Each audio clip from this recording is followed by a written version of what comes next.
Okay, hello everyone.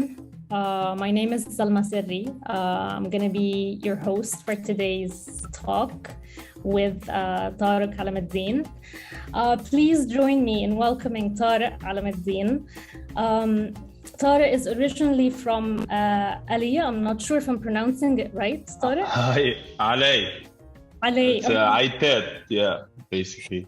In Lebanon. Yes. Tarek has realized his passion for cooking as a college student. His passion took him to Le Roche via the Royal Academy of Culinary Arts in Jordan, and he applied twice to Noma, Copenhagen, because he wanted to know more about the Danish cuisine there, and the idea of using authentic local flavor to create a new contemporary gastronomic experience was captivating to him. During his work as a sous chef at Noma, he focused on researching old Levant techniques and ingredients that could be introduced to the dishes we serve. Tarek's advice to the next generation is an amazing quote. Let your cooking be focused by time and place and season. Go out to nature and get used to what's around you, right? That's what you really find inspiration in. Tarek, I'm so happy that you're joining us. Welcome to Al Fikra. It is such a pleasure to have you with us today. Thank you for having me. Of course. All right, so I'd like to start our conversation by asking you about your culinary journey. How did it all start? Just take us through how Tarek that I read in bio really realized that passion. So basically, I was in university in Lebanon. I was studying business management, and then I was missing something, and then I found it through cooking, basically, spending a lot of time in the mountain and cooking for myself and my friends. And then I realized, okay, that's what I basically want to do. So I went for an internship in the kitchen. And then I realized, wow, that's where I want to be. I kind of find myself in this chaotic, still organized environment. So, and I took it from there. So I changed major from business management to culinary arts. And then from there, I went to Brazil, to Dom. That's where I applied for Noma twice, until the second time they said, okay, come for an internship. I went to Copenhagen and ended up staying there for 6 years. Amazing. You applied to Noma twice. So as an intern, yeah. So you applied the first time and then you didn't make it, and then you just insisted on applying again. You really wanted to go there. Yeah, definitely. It was, when you look at something, you'd be like, okay, you want to be part of this, or you want to at least learn what they do, or see it. So that was it. Rene was basically creating a new cuisine at the time, which is the new Nordic cuisine, using basically what he had in season with the support of fermentation. So it was that's where I want to be. That's what I want to learn. And so you basically, you come from the Middle East and you come from Lebanon, and you wanted to get your, let's say, formal training in the West. And of course, it's the leading institution of culinary education, and the school of thought of graduating chefs and systemizing a certain education in the culinary world. How was it like before that to you, a starter who has, you grew up in Lebanon, right? Yeah. So you grew up, what was your culinary experience like before moving there? So basically at the time in Lebanon, I didn't have that much interest in food in general, or a culinary driven environment. But basically it was actually rooted in me, but at the time I wasn't even focused on it. But looking back now as a chef, you know, like all the simple stuff that I was kind of for granted at home, you know, like having good food, or my mom does her own pomegranate molasses, or she does her own pickling, or the olive oil comes from just around the corner from our house, or all these small details, you know, or how much they forged for us to eat the pies, or all these small details that at the time I didn't really care about, I didn't really focus on. But then with time, when I started cooking, and then when I left, and then spending time at Noma and traveling around the world, then you realize like, okay, wow, we had a lot, you know, like, and then eventually my cooking became very focused on what I used to have, but I never focused that because it was there for granted, you know. You wake up, yeah, my mom did cheese, yeah, what's the big deal, you know, that was a given, you know, every morning. Or we have our own za'atar mix, or all these small little stuff that actually now I look at when I'm making dishes or when I'm developing stuff. So it's actually rooted in me, but at the time I didn't even focus on.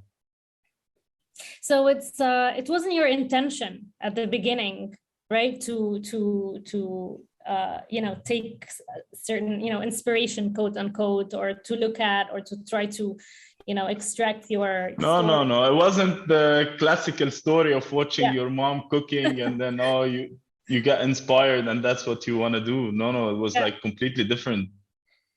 But so how did you find that difference between, you know, the you know, similarities or contradictions between what we have here and the way we approach food and the way it's approached in you know, in a more formal European institution? I think like it's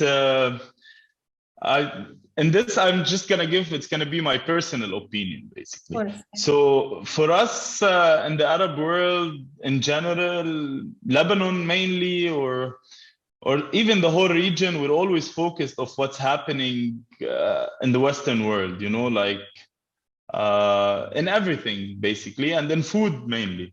So for us, we kind of like take what we have for granted, and we don't really put enough research or time as cooks in what we really have. Instead, we're always focused on what's happening in the world. It was my case as well when I started, you know, like I didn't really focus of what we're doing at home or what we had as food. My main focus to go see what the Nordics have or what Renee was doing in the Nordic areas. And then with time, I realized like, okay, shit, we have a lot to give, you know, like our cuisine or our culture is very rich. We have very rich flavors, very rich techniques, but that doesn't get implemented in restaurants usually. Do you think that's out of habit, out of just years of you know, modernization? If we're going back into looking into history and the region, the way we're just used to always looking at you know, a certain established canon, or in this case, a certain established technique or school of thought, or is it just because the way we, I don't know, how do you interpret that? What do you think? I think it's a couple of things, but mainly because we don't have enough institutions or organizations that put enough time and effort and resources to research these kind of stuff, or to research old techniques, or to invest enough time and money to do so. And the second thing is that you know, when you go out, everyone wants to go out eat Japanese or Italian, or, you know, like the kind of like the foreign cuisine, if you want to say, in your own country. And as well, we don't have enough restaurants that serves actually, for example, Lebanese cuisine other than fool or hummus or meza style, you know, like there's no really restaurants that can offer like this researched food of Lebanon or of Cairo or of Egypt, sorry, or Turkey or any other cuisine, you know, from this region. Yeah. No, I mean, there's a lot to unpack there.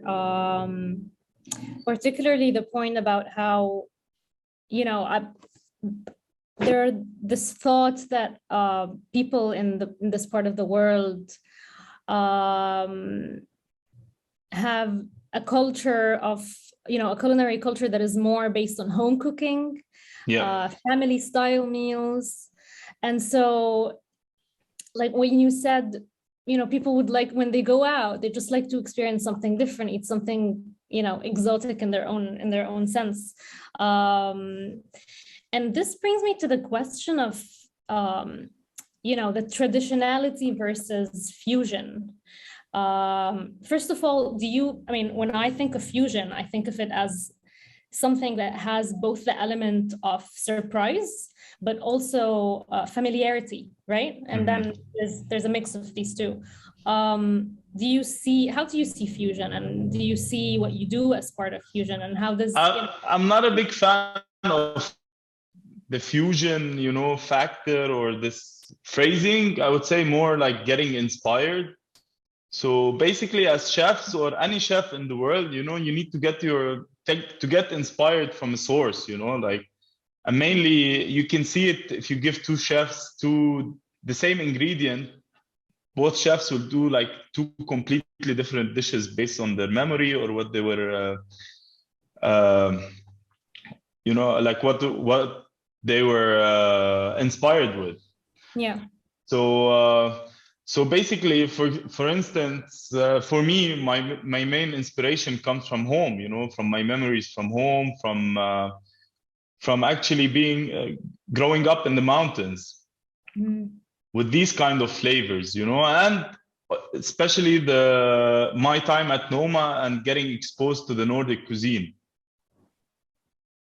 Yeah, how was that? How was what did you take out from Noma? Actually, my time at Noma made me look back to my cuisine, because as I said, like we're always looking for what chefs are doing in France, what chefs are doing in the Nordics, what chefs are doing there. At Noma, I realized that, okay, all this inspiration comes from old techniques that were used at home and then got evolved into a restaurant, into a recipe, into a dish. Mainly all the ingredients come from the wild. It's the same technique that my grandma used to do, which is foraging, which we have it like super common in my area in Lebanon. But then that was implemented into a restaurant where mainly all the greens and herbs come from the wild. They're foraged and picked and brought to the restaurant. And then other techniques of preserving and pickling. And then that's when it was eye-opening for me, like, okay, what do we have in Lebanon? And then I started looking and researching, and I was like, wow, we have like so much, What is one thing, in Lebanon that really catches you? I mean, other than, I know fermentation is your favorite. We'll get to that in a bit. But when it comes to foraging, for instance, what elements that really just speak to you that you've either worked with before or you'd like to explore more? I mean, when it comes to foraging, my favorite, if you want to say, ingredient to do is wild asparagus from our region. So, and if I want to research more, I think definitely would be the mushrooms, because we have a lot of forests and we have a lot of trees and mainly cedars. So we should have like a lot of varieties of wild mushrooms that actually it's not really covered or documented, or, you can't find any search or any paper saying like, okay, we have these varieties of mushrooms, but I'm pretty sure we have a lot. And I'm sure older people in towns have a bit of knowledge and the know-how which mushrooms are which. And so I would like to tackle that, because definitely we have very interesting stuff. Yeah. I mean, when you touched upon the idea of doing research and going deeper into what we already have. And one example is, that the idea of terroir, and how it's, food is so linked to the land and the locality or the seasonality and what we have around us. But in a way that this is also what was organically happening back in the day in our homes, right? Yeah.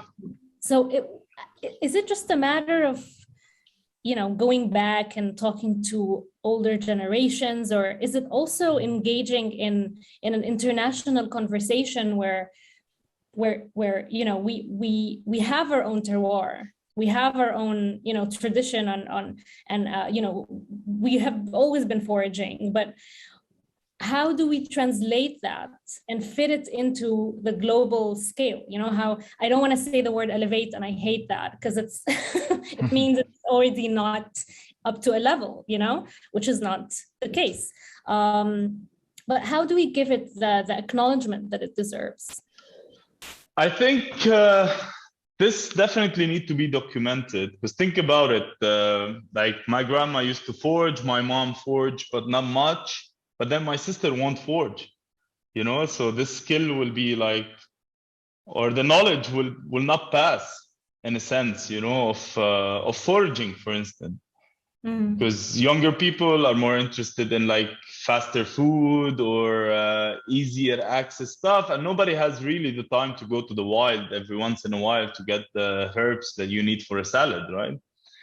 And then this knowledge won't actually pass to people. Like it will actually, like, my worry is that whatever I know now, because I'm really interested in that, won't get passed to someone else through his family, through his town, through his neighbors, you know. So this knowledge should be documented somehow, you know. That's talking only about forging, and then there's million of techniques. For instance, I met this older guys around the 80s that actually taught me a technique that I was like, that blew my mind. I was like, wow, like who still does that? And he was like pointing about like 10 people that he know that actually can do this or still interested in doing. So basically, before instant yeast, back in the days, they used to use chickpeas as yeast, basically, like to proof the dough, by adding salt and water to chickpeas and leaving it at 30 degrees for 24 hours. And then they used to take the water, mix it in flour, and make the kak that we actually eat. Then this chickpeas, like powder, or no, like whole chickpeas, whole dry chickpeas soaked in water with salt. So it's basically a form of lactic fermentation as well. Right. And then they use this liquid to ferment the dough, to proof the dough, and actually works so well. And the result is insane. But such recipes are never documented, you know, just like, oh, this guy used to do it and then probably passed away and nobody does it anymore. Yeah. But we don't have really documentation on these stuff. All what we have basically is cookbooks with like home cooking, or what my mom does or what your mom do, but nobody actually documented techniques and forging and stuff that will actually disappear with time. Yeah, I do hope, though, that with efforts like what you're doing and trying to incorporate what is in, you know, in threat or endangered into your cooking, hopefully is actually a form of documentation in itself, right? It's a very active form of documentation, Yeah. just a paper and a pen. But I mean, I do want to stop at the presentation of food, like what we have here in the pictures, because it's something that definitely catches your eye, and I'm sure people who've been joining us I've been curious about the presentation in here, the vegetarian shawarma specifically. What's the story with the presentation? So basically, that's a dish where we were planning the first vegetarian menu at Noma, and this was an idea that Renee were like having these conversations, and then a vegetarian shawarma. So I got like super interested, like, okay, if we're gonna do a vegetarian shawarma, I'm gonna be part of this like project, you know, like I'm Lebanese. So we started working on it and testing a lot of vegetables and different temperatures for these vegetables and which vegetable caramelizes the best. And then at the end, there was a collective work between me, Renee, and Mette. And then this dish came up, the vegetarian shawarma, which is made of celery root and truffles, actually. Oh, interesting. So it doesn't have any kind of, so it's shawarma in its presentation and its form. Yeah, it's shawarma and its presentation and its feel, you know, like, because we basically slowly caramelize the celeriac on a spit, you know, but it's not really like with shawarma spices. Yeah.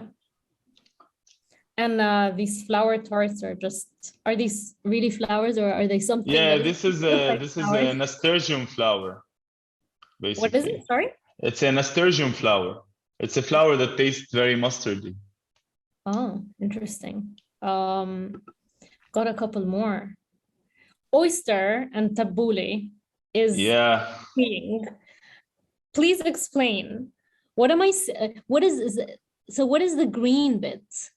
So basically, that's a very simple dish. It's basically oysters served with some tabbouleh and verjus, which is husrum in Arabic.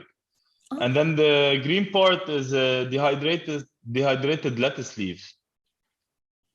Oh, wow. I know husrum is very indigenous to the area as well, or has been used, if not indigenous, but it has been used for centuries and centuries. Yeah. It's interesting. So do they use it in Europe, or is it just something that... Yeah, it's used in French cuisine as well. And that's where the name verjus comes from. Amazing. So we have it, and it's super common in France. So Tarek, who do you cook for right now? I work with Baki Hospitality, so I just moved to Cairo. Let me rephrase my question. Who do you cook for when you're cooking, like in your mind? You know, what person? Oh, I would say a person that I always imagine like just a normal person that's not a big foodie and doesn't love food, you know, and in a sense where you have to deliver what you're thinking of and your idea about this dish and your feelings of this dish to the person that doesn't really care about food and not a massive foodie. That's an interesting way to see it, because I feel like there's a lot of education also that comes into cooking. When you taste something that you haven't tried before, you're learning. So there's a lot of learning. Definitely. A lot of exchange, and whether it's sensory but also intellectual, I suppose. So I'd like to go back actually to the quote that you said: let your cooking be focused by time and place and season. How do you do that in your own cooking? To be honest, where I come from that's pretty easy, you know, like that's actually a given. So I come from a small town in the mountains of Lebanon. So seasonality is there, you know, no matter what, like you don't really have to put much effort to do so. You know, seasons change and people are just kind of like, you know, in a sense, trained with season. Like you would see my mom preserving so much tomatoes just because, it's the season, you know, and then the season will be over. We're going to use all these tomatoes for the rest of the year. Yeah. So basically for us, it's just easier in Lebanon. In Copenhagen, we do it by force, if you want to say so, because the season is very short. It's only 3 months of like beautiful green space, and all the season, everything blooms, and it's like you can find all the produce in the wild, and then the rest of the year is just basically cold and a bit dry. So it kind of comes by force. Yeah, there is, and perhaps also, I mean, the tradition of trying to preserve and not have anything go to waste is something that is so, it was practiced zaman way before, in a much more, on a bigger level, on a bigger scale. And I know it was just still in homes, but it was something that was just so common to go and find, pickles or jams, and nothing would, go to waste, to make sure that there's also longevity in the seasons, and to maintain that. How do you do, place, when you're in diaspora or when you're away from home? I mean, the idea of authenticity comes to play when you're trying to find things that, represents you, but are not there, things that you can relate to, things that you're used to and familiar with. How do you maneuver that? I mean, I'll give you an example actually that can maybe summarize this point. Probably like 3-4 years ago, I was working in the kitchen on a certain dish, which was basically a take on a lentil soup, a classical lentil soup. And then I passed by the lab. There was David Silver at the time. So I told him, can we make a distillate that actually, like if we spray it on the plate, you can smell, when it rains, the first time it rains, and there's this like very distinct smell of the soil. Very mineral-like, yeah. Yeah. So I was working, so I just dropped it as a conversation, and then he actually ended up making a distillate that we sprayed on the plate that give you this same sensation. So just before you eat, so it just gets sprayed, and then you have this like all this feeling of the place, like you'll feel you're in a forest, and it just rained. That's amazing. So there's a lot of experimentation, I think, that allows you to recreate things that are not there. Definitely. So that's an interesting thing. Maybe that's not available for us at home. Definitely. Yeah, but we'll do some wishful thinking in the meantime and go to the local grocery stores and try to find what we can work with, the ethnic centers and all that.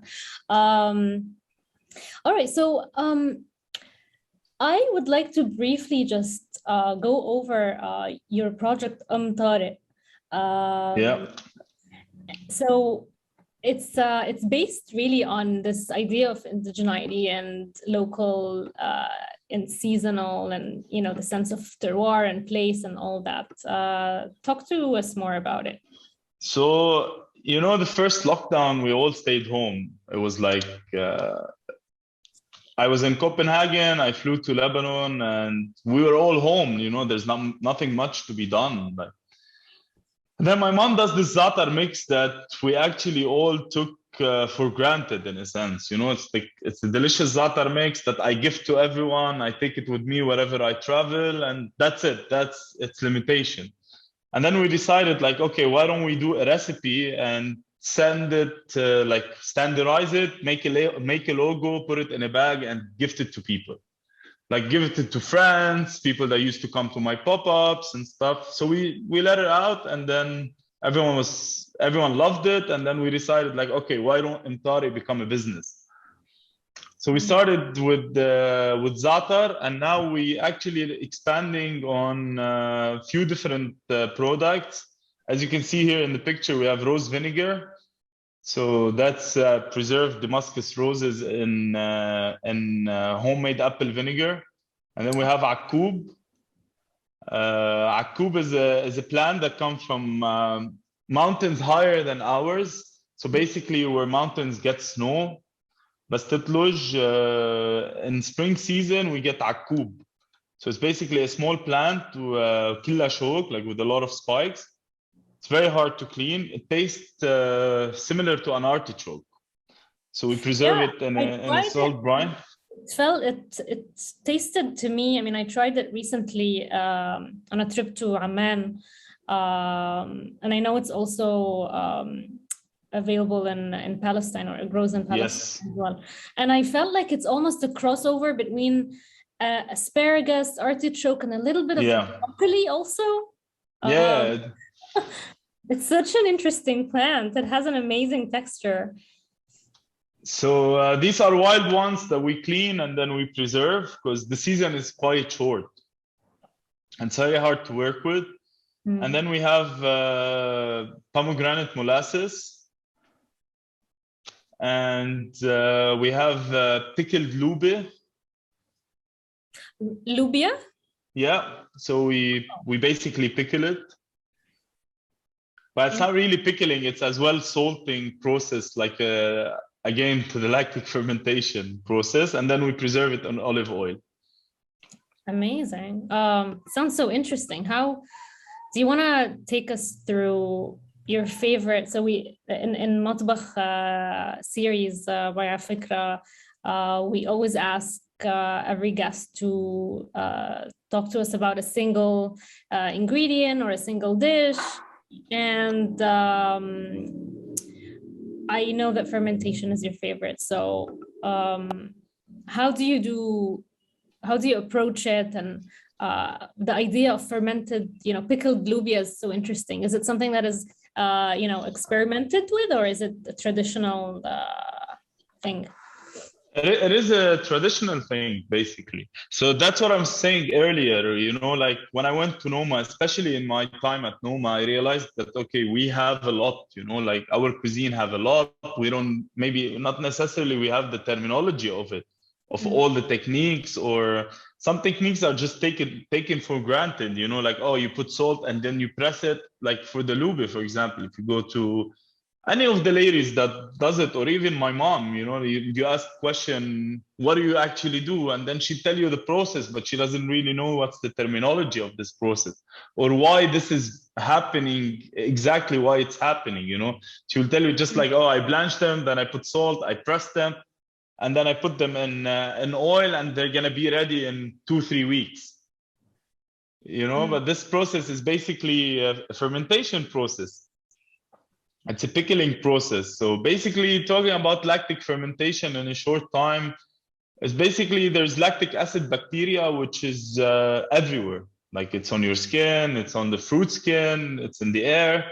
So in that process, a lot of the variants of lactic acid bacteria tolerate salt or grow in a salty environment. So basically the lactic acid bacteria transforms sugar into lactic acid, which gives the tanginess and the salt, the sourness, and definitely the saltiness in our lubia ferment, which we sell as preserved in olive oil. So that technique, when I first started approaching it at Noma in the fermentation lab and studying it and researching it, and then I was like, okay, we do a lot of similar stuff back home with like less fancy names or fancy, not much knowing about chemistry or much, but this is very common and it happened. And as I said, as I explained to you about the chickpeas that they used to use mainly in Aleppo. So these are all part of these kind of fermentation. So lactic fermentation is one of my favorite, actually, one of my favorite fermentations because it's pretty straightforward and it's accessible for everyone. So basically today, if you want to be a bit more adventurous and not do just like cucumbers or the lube, you can basically take tomatoes and do 2% of their volume in salt. In a vacuum environment, you can ferment them in 4 days. By vacuum, do you mean just like the brine itself, or? No, it's a professional vacuum machine, or else you're gonna have to do it with a jar that you actually seal. Yeah, okay, like a professionally sealing. I know that it has to be under vacuum, but you can still develop a lot of flavor out of tomatoes. Not through pickling, through the lactic fermentation process. So for us in the kitchen, taking this technique that's been used for many, many years and just evolving it into using it with cherries, plums, tomatoes, even all berries, this will help. Like this gave us a massive platform, you know, of new different flavors and a bit more complexity in just fruits. Yeah, no, that's sounds really interesting. And what's the craziest ingredient you've fermented? I haven't fermented very crazy, but the craziest ferment I've tasted was grasshopper garum, basically. So it's fermented grasshoppers. Whoa, you Like call garum. that crazy? That's crazy, all right. Grasshopper. That's Yeah. But basically ended up like super umami and chocolatey flavor, basically. Yeah, I was just gonna ask you, how did it taste? Uh, I would never have thought of. Okay, but like, how does grasshopper that is not fermented to start with? How does it taste? Just to get I'm not sure. I haven't had the grasshopper just not fermented. I've had it in Mexico, actually, smoked and toasted, because they sell it on the street. Yeah. As a snack. That's delicious, actually, but I haven't tasted it just like in its raw state. That's so interesting. I would like to ask you, go on to the section of a couple of quick questions that we've got for you. So, what are you currently reading or watching right now? I'm reading a book on history of Egyptian cuisine. Oh, interesting. Any cool dishes that you would want to experiment with? Actually, not dishes, but there's a lot of like old techniques that I'm still like trying to discover and research. Medieval ones, you mean, or yeah, from the Pharaonic era. Oh wow, that's like even okay. That's definitely interesting. Who would you love to shadow for a day? Someone you just wanna, be with for an entire day. Could be past or in the present.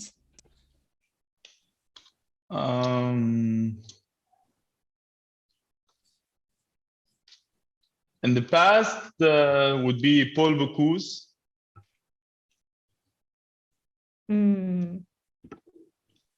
Why? I mean, he's a legend. He shaped a lot of the industry we know now.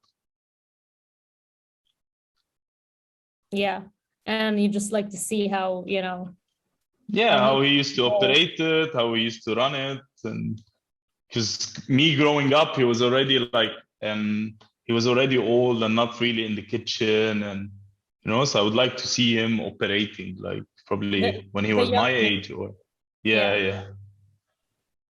Yeah, that would be awesome.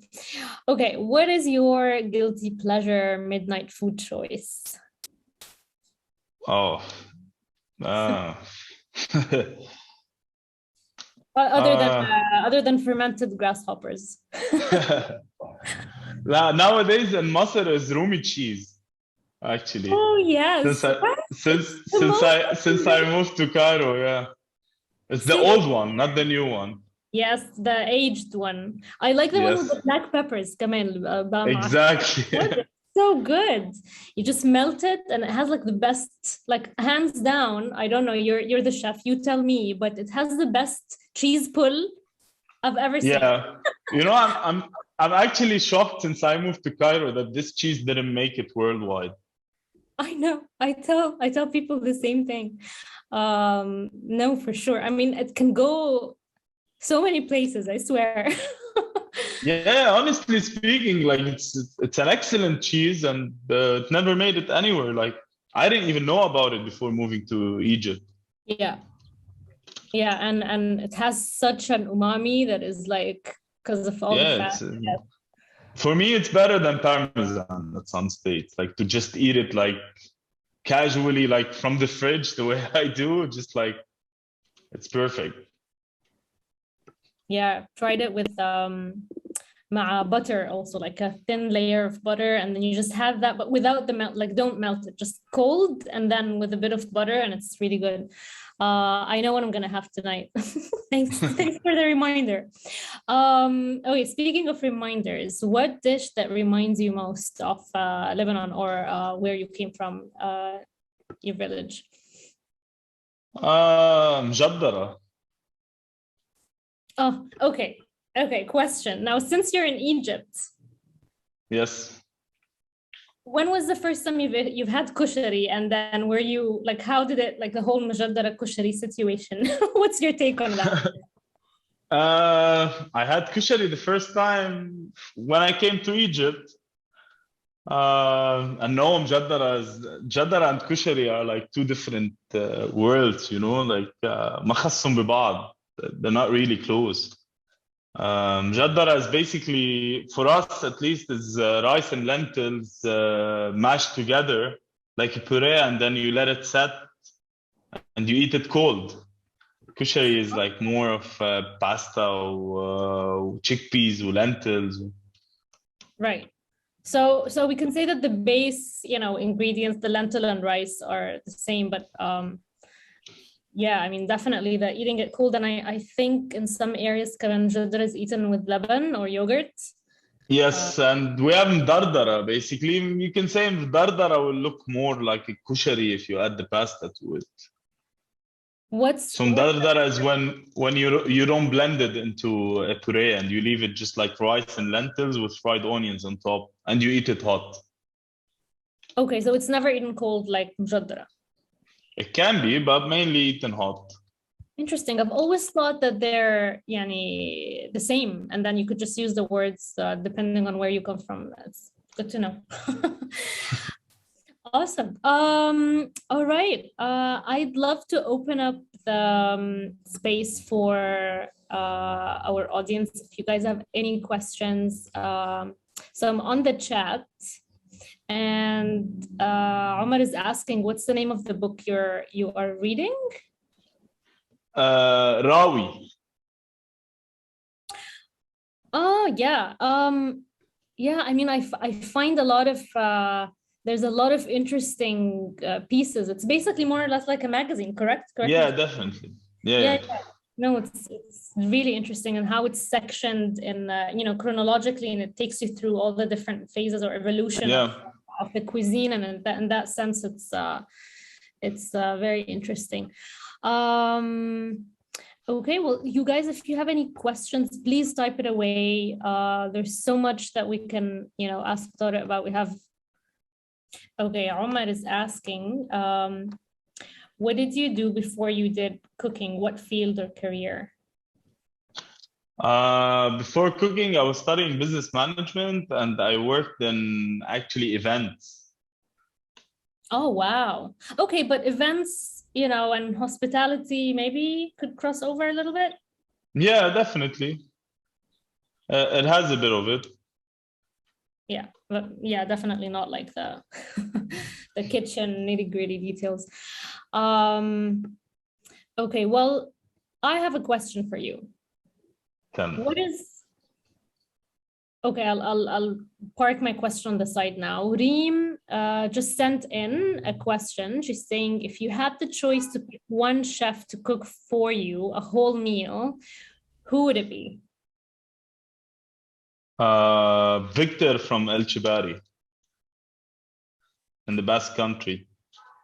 Do you know what you would want him to cook for you, or do you have a special request? Like, please cook me this. What would your order be? No. I'll have whatever he's cooking. I had his food before, and it's one of the best meals I've ever had. So definitely Victor. Okay, I'm gonna ask my question. So I was wondering, for us at home, what is one thing that a tip or some sort of a trick that you would tell your mom to work with, or to do, like something that that is not familiar to us perhaps at home, that you think everyone should know?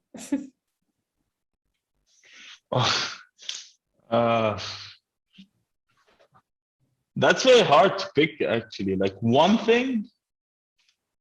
A couple.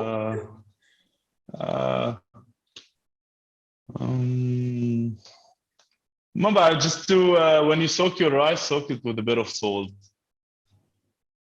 When you're washing rice and soaking it, just soak it with some salt. Okay, I have to admit something here. I very rarely soak my rice. And if I do, it's just for like literally the you know, the amount of time between washing it and then the water, you know. No, but if you put a bit of salt, this will help you a lot because the rice will absorb more water and then it will be just faster to cook and it will take less water while cooking. Oh, that's an amazing tip. That's really good to know. Thank you for that. Okay, Lutuf, a question from her saying, at your place of work in Egypt, what kind of cuisine do you prepare? So now it basically changed a bit for me because here in Cairo I'm a culinary director for a group, so they have few different restaurants with different cuisine. So we have Italian cuisine, we have Japanese contemporary, we have a Mediterranean / Japanese influenced places as well. Yeah, that's more than a handful. That's amazing. All right. So with that, I'm gonna thank you so much, Tarek. This was thank you. A pleasure to have this chat with you. Oh, someone is saying Omar had a question. Thank you, Ruqayya. He's asking, what's your favorite restaurant in Cairo? Favorite restaurant in Cairo? You can be biased. You can be biased. I can't say any of the restaurants I'm in, right? I would say definitely Lexi's for me to eat. Like if I want to go out and eat, I'll definitely go to Lexi's. Yeah, I've been there many times and I really enjoyed it. And for home delivery, it's Ibn Sham. Actually, I eat a lot from it. It's a Syrian barbecue place that tastes very similar to Lebanon. Yeah. Okay, awesome recommendations. For those of you in Egypt, make sure you check it out. And make sure you check Tarek's account on Instagram. That's the handle, Tarek_Alameddine. Again, thank you so much, Tarek. And thank you everyone for being here. That was an absolute pleasure talking to you and getting to know more about you and what you do and how you approach food. Been really enjoying this. Thank you very much, Salma. Thank you for having me, and it was a very nice conversation. Thank you so much, Tarek. Thank you, everyone. Have a great Thank you.